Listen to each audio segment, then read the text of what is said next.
What's up, my know-it-alls? It's that time again. Star Trek Picard Season 2, Episode 4, Watcher.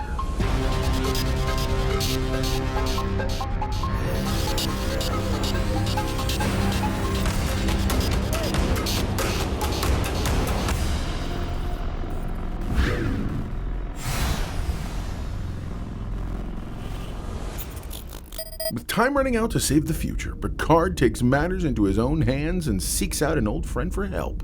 Meanwhile, Rios ends up on the wrong side of the law, and Jurati makes a deal with the devil. All right, devil might be the wrong way to put it, but I don't know what else to call the Borg Queen.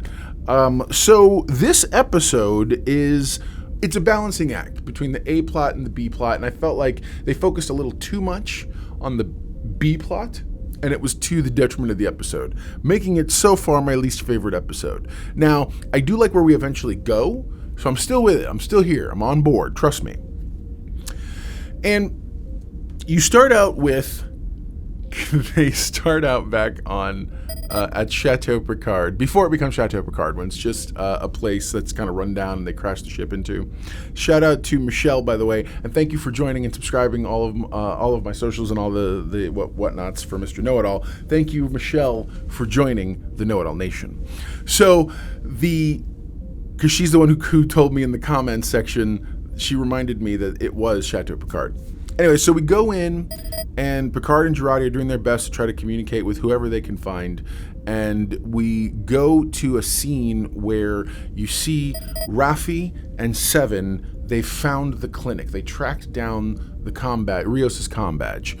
And so they go into the clinic, and they're looking around, and it's one of the doctors who is there, and she lets them know kind of what had happened. And ultimately, Picard is very much trying to figure out how best to go about kind of moving forward and progressing in the plan. So, come to find out, in the Confederation starships, they got cloaking devices. Probably when Picard was handling Martok. Anyway, so the Klingon. So, kicking open the door to the place, it's very run down, and Jurati and Picard are walking around. I think they're just trying to figure out how best to move forward. And Picard begins seeing the future. I'm being poetic. He starts seeing visions of his past, their future. And you see kind of a young Picard running around. He's looking for his mother and whatnot. And even Jurati's even like, hey, where you at? Where you at, mister? And he's like, I'm seeing events that aren't yet happening, or haven't happened yet. You eventually get to this one scene, and I believe all of this is going to come together. They're really taking their time with connecting these dots. And so you get to see the scene with Picard's mother and himself, and they're in the atrium, and she hugs him and whatnot, and they play a song. She has the computer play a song. And ultimately you get to see that stained glass rose window intact. That's not actually broken or destroyed. And then we cut to Picard, who's making a fire in the fireplace, and Jurati's kind of like talking to him, and she goes looking around, and she finds a book. She finds a bottle of wine, and then Picard points out, hey, this is the 15th book in the series. This is the 1915 bottle of wine. And so ultimately the end result is he suddenly picks out. This is another problem I had. This entire series of A to B to C that Picard does feels really contrived. And as a writer, I am myself also a writer. I've written 2 pilots, written 4 features, one of my feature scripts was on the desk of the president at Warner Brothers. At the end of the day, I know a little bit about writing. This felt like this was a very neat bow to get Picard to these conclusions. Anyway, so Picard ultimately realizes, hey, did you figure out some things? And he goes through the math, and ultimately they come up with the fact that they got 3 days left. They landed on the 12th of whatever month, and they have until the 15th of the month. At least that's the conjecture that's being made. Turns out that conjecture is correct. And so we then cut to Jurati and Seven, who after talking to the doctor at the clinic, find out that Rios and the other doctor have been taken by ICE, and which is the immigration and whatnot. And again, this is a uniquely California problem and whatever, however you want to interpret it. And again, I'm not here to make political statements, and I'm not one of those people who tries to sit here and say that Star Trek never has. Star Trek often has made commentary on things. My issue at the moment is that the commentary feels very one-sided, and I think I covered that already last episode, so I'm not really going to get dwell on it too much. Anyway, so Jurati and Seven are on a bus, and we hear a familiar song and see a familiar face. And that's a punk rock guy listening to a very specific song. It's a callback. It's a callback to The Voyage Home, Star Trek 4. And it's the punk rock guy. And at one point, Seven's like, hey, can you turn that down? And rather than bowing up, dude kind of like touches his neck and his shoulder, having a memory, if you will, of when Spock had kind of neck pinched him. Anyway, it's a neat little Easter egg, and the dude's like, yeah, no, sorry, I really like that song. And he turns off the radio and does the thing. Anyway, it's a cool little callback. I was like, right on, dude, right on. Good for you for being brave enough to kind of do this thing again. And it's a cool callback. A little bit of fan service. It felt a little ham-fisted. I'm still here for it, though, because I'm a total shill for that kind of thing. And you get to see Seven really being endearing, and Raffi's sort of stressing out, and Seven holds her hand, and it's really nice, and it's sort of sweet. So then you cut back to Picard and Jurati, who are kind of trying to figure out what is going on, and the Borg Queen's watching them, and she's very much like, I see what's going on. And so they have the coordinates that Jurati had gotten, and so she's gonna beam him over rather. And so she does. Picard transports away, leaving Jurati with the Borg Queen. And the Borg Queen is more or less like, hey, you're gonna need me, this and that. So Picard then transports into a very familiar alleyway. Specifically, he looks up. It's Forward Avenue again.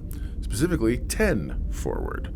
So he walks in, and I was very much, he sees a box, and it's got the Saurian brandy bottle, and I was very much ready to see a de-aged Whoopi Goldberg. We don't get de-aged Whoopi Goldberg, and I'm okay with that, and here's why. What we do get is a different actress who walks in, and she's doing an amazing Whoopi Goldberg impression, i.e. inflection and voice and whatnot, sounding very much like Whoopi Goldberg of the past. So here's my explanation. I'm a big believer that you don't say something in a script or in your story without paying it off later. So the last time we saw Guinan, and she mentions to Picard, yeah, no, we can change how fast we age. I believe that she has de-aged herself, and in this particular era.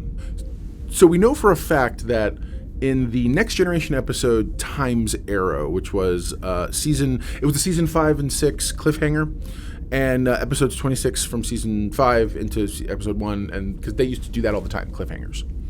And we know for a fact that back in the early 19th century San Francisco, the Enterprise crew and whatnot, and she's going to meet him then. And ultimately, when he gets back to the future, then when he gets back into his point in time, then she remembers that exchange. Anyway, and they may still address that. So I'm not ready to tout this as a plot hole. I have a feeling that they're probably, because they're doing some. I mean, when you call back Star Trek 4 and you call back some other things, I have a tendency to feel like they're going to pay this off. Anyway, so this Guinan, who is, I believe she's de-aged herself younger than what she was before, meaning before in the 1900s, i.e. why she doesn't look like Whoopi Goldberg anymore. She looks like a younger version. She's not happy at all. And so she's somewhat... doesn't want to really talk to him. She's very pushbacky. And what ends up happening is Patrick Stewart, Picard, finds himself having to really kind of have a conversation and try to get her to talk. And she's like, look, I ain't hearing nothing. What are you here to loot? What's going on? And then she pulls a shotgun on him, to which he's like, the look of shock is amazing. Patrick Stewart, again, always bringing 100%, 110%. So then we cut to a nice establishing shot, and you see that Raffi and Seven have gone to the police.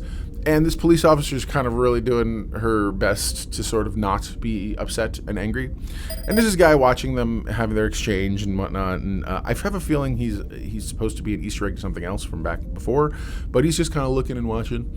And eventually, Seven comes to the rescue, pulls her aside, and says, "Here, have a seat. Whatever, we'll figure this thing out." So the Seven and Raffi talk to this gentleman. He's kind of like, "Look, they're not going to have his information. The guy you're looking for. You need to wait, especially if it was taken. It's immigration, not the police." And so this whole thing, there seems to be it's part of this through line that they have. And so eventually we cut to the mugshots of the doctor and of Rios, and we get to see a fenced-in area. I assume is some sort of a lockup area. It looks like a parking lot where they set up a fence.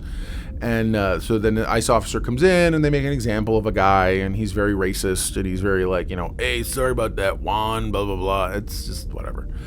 So then, and Rios is there, of course, and he tries to help, only to get tased. And so then a little bit later, he kind of moves aside and he gets up, sits down, and the doctor shows up, and she sits down, and she's like, "Hey, what's going on?" And they have a little conversation, a little exchange. And so we then cut back to Picard and Guinan, and they're talking, and she's finally listening. And she's sort of like, "Look, you better explain yourself, this and that," because while they're talking, he calls her an Elorian, to which she's sort of shocked. Then we get a really cool cameo. Brian Quinn from Impractical Jokers plays a guy. It's funny, he literally just looks like himself from the show, which I think is brilliant. And but he comes in, and apparently he's the guy that Guinan's giving her dog to, and her dog is a really great judge of character. So just kind of cementing the fact that, yeah, she's definitely going. She's leaving. She's trying to get out of here, and they're talking, and Picard keeps trying to entreat her and talk to her, and she's talking about how humanity and this and that, and she's not happy, and she's very angry. She's a very angry black woman, and I feel it, I get it. And Picard's trying to explain to her, "Yeah, no, I'm from the future." And so eventually you cut to Raffi and Seven. They had to come out of the police station and whatnot. Raffi's wants to break into a police car and take the computer, use the computer to track him down. And so she uses a phaser, which they're not supposed to have with them, and ultimately fires on the window, vaporizing the window. And then Seven notices some police officers coming out, and she runs around the other side, gets in the car, and then pretty soon they're like, "Okay, I know where we're going." They talk to Agnes. Agnes can't get the transporter working, but they take off in the police car. This whole thing felt, well, the story's getting a little boring, so we got to throw something in there, and they just threw in a car chase that was utterly and totally unnecessary. Seven, who apparently is going to start driving, floors it, and boom, and she's going, and it's fast, and I have a problem with how quickly they just jumped into. Now, you can always be like, "Well, she was trying to figure out how the car worked, and this and that," and I'm like, okay. Because she seems to be handling herself quite well for someone who's trying to figure out how the car works. And so, next thing you know, within seconds, it's, all vehicles to be on the lookout. There's a stolen police car, blah, blah, blah. And they're just, again, the B plot really, really took over the story fast.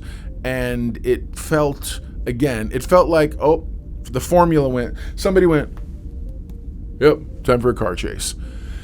So finally we cut to 10 forward again. Guinan's walking out with some stuff, and and then Picard, at one point or another, he looks and he says, "My name is," she's going to leave, and she's loading everything in her SUV, and he says, "My name is Jean-Luc Picard." To which she is very much like, "Okay, the person you need to see is such and such and such and such an XYZ person." Cutting back to the car chase, which is, it's weird. This entire episode is so weird tonally, because you have this deep story we're supposed to be understanding, and they're trying to convey. It's this, poor people in LA. It's Guinan feeling like an angry black woman. She's disillusioned with humanity, and that seems to be the era we're living in. And then you keep jumping back to this high-speed car chase, which is a very different energy and a very different pace and speed. So again, the pacing just seemed really off, especially because this episode is directed by Leah Thompson from Back to the Future, who played Marty McFly's mom, okay? Wonderful director. And last episode was chef's kiss, work of art. Very, in terms of everything that was happening and how they kind of ran through everything. This episode just felt super clunky. Anyway, so this, and by the way, all of a sudden, Seven is a completely different character. She goes from being the understanding, mild-mannered, calm-spoken person she was in the police department, and suddenly she's Seven rare form, being, gung-ho and angry and this whole thing and getting real. And she's angry suddenly for some reason. I don't know why. Anyway, so we move forward, and ultimately you get to, there's the, Jurati and the Borg Queen have an exchange that I find really interesting, and the Borg, they sort of start to come to an understanding, and they're almost like in a weird relationship. Again, this episode, I don't know. It just felt like a mess to me. It really did. And you get, so Jurati and ends up makes a deal with the Borg Queen. The Borg Queen fixes the transporter. They transport the Seven and Raffi out of the middle of a police car, and the police are all sort of stunned, and they're like, oh my God, empty car, or whatever. And so you eventually get to Guinan, who does take Picard to see, or where she believes he will find the Watcher, and he then says, please don't leave Earth. And so and then he goes with this little girl who has white eyes.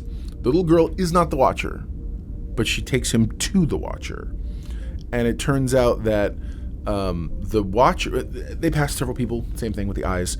Turns out the Watcher is Orla Brady, who plays Laris. And so then all of a sudden she gets super close to him, and then a weird kind of box transporter effect with clouds and stuff happens, and then we see the end coda of the episode, which is Q. He sees a young lady who's walking and whatnot, and she's reading a book, and then as he's talking and narrating something in his head, he goes to snap his fingers, and nothing happens. And I think we're getting into, so now they drop us in stick their toe into whatever is supposed to be a C plot / the carryover cliffhanger plot. Okay, so everyone seems like they've been waiting to hear me do a negative review, and this is probably going to be it. I was not impressed with this episode. This episode was a mess. It was all over the road. And so I'm just going to jump right to the know-it-all index. Know-it-all index for this episode for me, this episode's a 4. Yeah, I'm sort of heartbroken by that, because I love everything about it that the series has been doing, and up until now, this episode was just a mess. This episode felt like last episode, they knew what the beats were, and they understood where they had to go with the story. They know the ultimate destination, and they've chopped everything up, and I feel like this episode was simply a bridge. It was a bridge from A to C, and B was just getting there, and it was all over the road. So wasn't very impressed by this. Would love to hear your take on it, and so please comment below. Let me know exactly what you think, what's going on. But there I go. Now you know. And if knowing is half the battle, you're halfway to being a know-it-all yourself. So yeah, please like, subscribe, and click the little notification icon. Be like Michelle. Michelle is now part of the Know-It-All Nation. I'm going to be adding a link in the description of this video to our Discord. I'm trying to build up, so if you start joining it, hey man, let's start having conversations. I'm very active on it, so by all means, let's talk. Want everybody to kind of be respectful, but it's going to be fun to just sort of start throwing things out there. People on the Discord are going to get a lot of my thoughts and views and memes and different things ahead of time. So yeah, there's a Star Trek channel, and in the Star Trek channel, Star Trek category, and you'll find the Star Trek Picard channel. So again, appreciate everybody who is joining. Man, I am so excited for where we're going. I think the show is going to do better next episode. I really do, because this feels like a bridge episode. So look forward to next week. All right, guys, I'll talk to you soon. Never forget, everyone loves a know-it-all.